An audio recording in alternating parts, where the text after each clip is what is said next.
Alors pour le coup, on est en 1986. J'étais chez Fauchon. Et Pierre, tu rencontres un homme qui est un peu la personne qui a mis la première pierre dans l'histoire de l'école de Valrhona.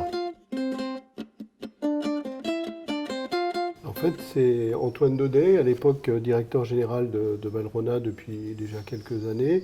On prenait un café ensemble un matin et il me disait qu'il avait un projet de démarrer une école Valrhona et que pour ça, il cherchait un jeune talent pour Et donc naturellement, il venait te voir. Je ne sais pas si la demande s'adressait à moi, mais en tout cas, je me suis dit, un jeune talent, quelqu'un qui a un potentiel assez puissant, j'ai peut-être une idée. Et donc, c'est comme ça que je t'ai présenté Antoine Daudet. Et Une bonne façon de te séparer de moi, en fait. voilà, c'était une façon de C'est me ça. débarrasser. Élégant, pas mal.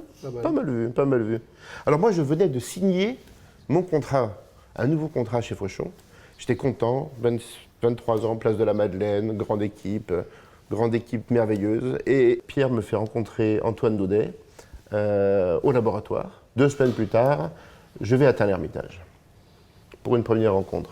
Et là, je crois que tu as rencontré également celui qui avait, à l'époque, qui était le détenteur du savoir-faire technologique de Valrhona, qui s'appelait Paul Bernard Bray. Oui. Je pense que c'est aussi une rencontre qui a été importante, parce que c'est quelqu'un qui avait un tel savoir-faire sur le chocolat qu'on pouvait passer des heures à l'écouter. Paul Bernard Bray, c'est un grand monsieur dont Jean-Paul Évin pourrait vous parler, Philippe Uraca pourrait vous parler aussi. Paul Bernard Bray, il est resté presque 40 ans chez Valrhona. Et Paul, en fait, c'était le maître chocolatier de Valrhona. Il a créé la couverture Carac et maître chocolatier avec Robert Lynx. Et Paul m'a, lui, comme tu le dis, il m'a transmis tout son savoir-faire chocolatier. Il est toujours parmi nous, il a 83 ans, il habite pas loin de la maison, je vais le voir régulièrement.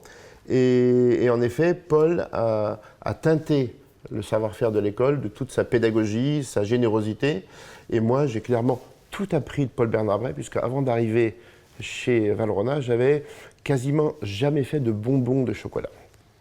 Et donc c'était l'époque où Antoine voulait prendre la parole sur le monde de la pâtisserie. Valrhona avait plutôt culturellement l'habitude de fournir les chocolatiers. Chocolatier, absolument, et peut-être moins connu pour ses couvertures utilisées en pâtisserie. Tout à fait. Et je crois que c'était visionnaire. Et ce qui m'a plu dans l'idée d'Antoine Daudet, c'est cette envie de transmettre et d'essaimer ce savoir-faire dans la profession.